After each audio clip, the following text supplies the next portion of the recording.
নমস্কার, আমার নতুন একটা ভিডিওতে আপনাদের স্বাগত জানাই।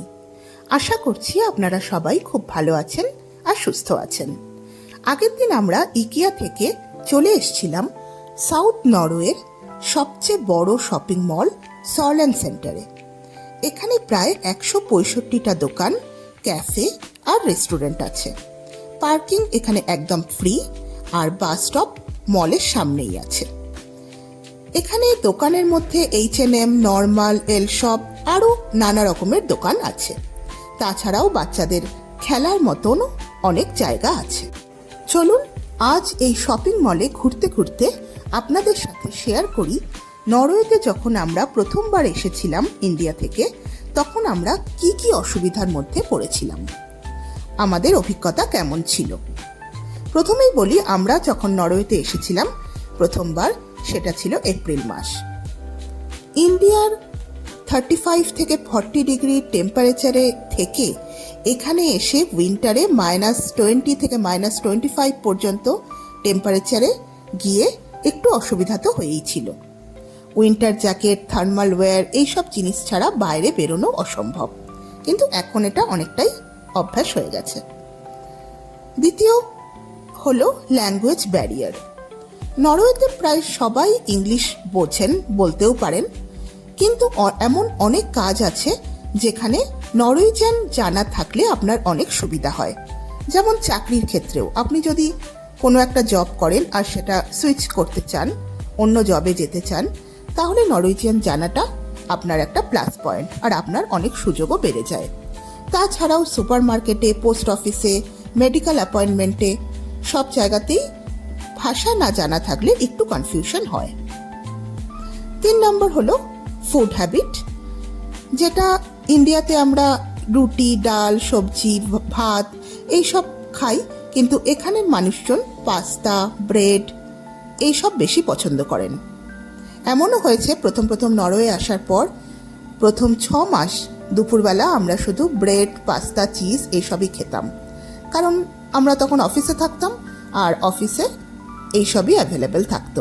যেহেতু আমরা রাত্রেবেলা হোম কুকিং করতাম আর শনিবার রোববারও হোম কুকিং করতাম, সেই জন্য এশিয়ান শপ আমাদের খুঁজতে হয়েছিল, কিন্তু প্রাইসটা অনেকটাই বেশি ছিল এশিয়ান শপে, কিন্তু তাও জিনিসগুলো পাই এখনও, আর তখনও পেতাম।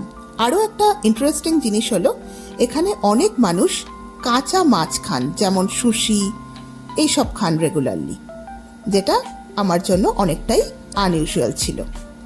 4 নম্বর হলো এখানে সোশ্যাল লাইফ আর লোনলিনেস। ইন্ডিয়াতে আমরা ফ্যামিলি, ফ্রেন্ড এদের সাথে ঘুরে বেড়াই, আড্ডা মারি, সবাই সেটাই করি, কিন্তু এইখানের মানুষজন পার্সোনাল স্পেস একটু ভালোবাসেন। প্রত্যেকে নিজের মতন থাকতে ভালোবাসেন আর স্পেস দিতেও পছন্দ করেন। এটাতে প্রথমে আমরা অনেকটা লোনলি ফিল করতাম, যেহেতু আমরা দুজন থাকতাম, সেজন্য আমরা বাড়িতেই থাকতাম।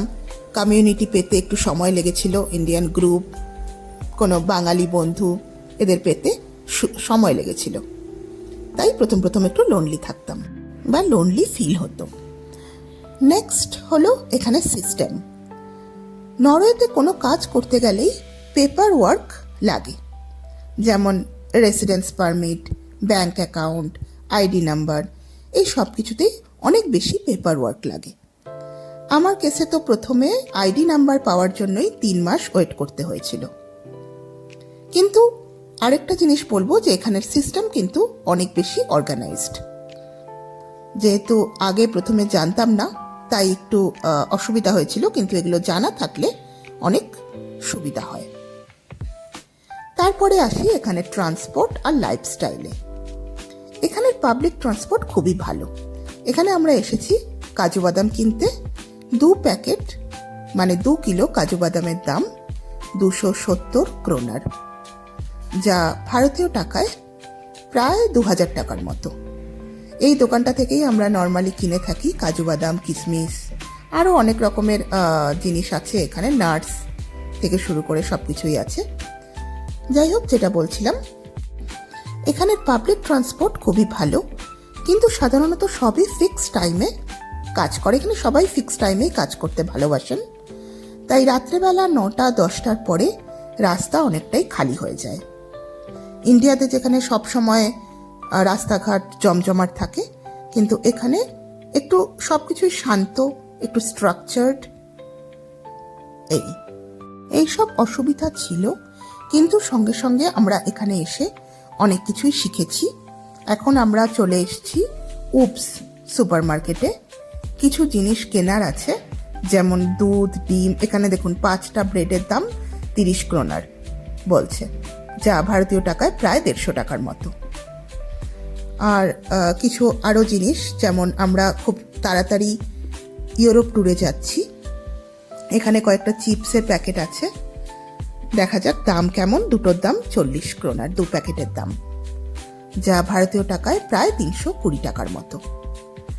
তো যেহেতু আমরা ইউরোপ ট্যুরে যাচ্ছি, অনেকগুলো কান্ট্রিও ঘুরবো, সেই জন্য কিছু জিনিস নিয়ে যাওয়ার আছে, সেগুলোও কিনবো। নরওয়ে একটা খুব সুন্দর সুখী দেশ। এখানের মানুষজন খুব ভালো, এখানে সিস্টেম খুব ভালো, কিন্তু প্রথমের দিকে যে অসুবিধাগুলো হয় সেগুলো যদি আগের থেকে জানা থাকে, বা আপনারা যারা আসবেন নরওয়েতে ভাবছেন বা ইউরোপে কোথাও আসবেন, তারা যদি এগুলো জেনে থাকেন, তাহলে এগুলো অ্যাডাপ্ট করতে অনেক বেশি সুবিধা হয়। এখানে আমরা নিয়ে নিচ্ছি ডিম। এক একটা ডিমের প্যাকেটে প্রায় 12টা করে ডিম থাকে, আর এর দাম ছিল প্রায় 30 ক্রোনারের মতো, যা ভারতীয় টাকায় প্রায় 240 টাকা। এগুলো কিছু ফ্রোজেন আইটেম, ফ্রোজেন মাছ, মাংস সবই এখানে পাওয়া যায়। আমরা নিয়ে নিয়েছিলাম ব্যানানা, গ্রেপস, ডিম, দুধ এইসব। আর গুবলু স্কুলের জন্য জুতো দরকার ছিল, তাই সেটাও এখানে নিয়ে নিয়েছিলাম। এই জুতোটাই নিয়েছিলাম ওর স্কুলের জন্য। এখানে বিল করতে চলে এসেছি।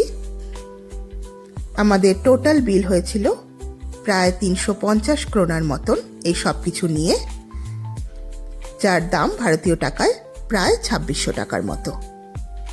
এসব নিয়ে আমরা বাড়ি ফিরে এসেছিলাম, আর বাড়ি ফিরেই গুবলু আর গুবলুর বাবা এখানে ট্রেনটা সাজাতে শুরু করে দিয়েছে।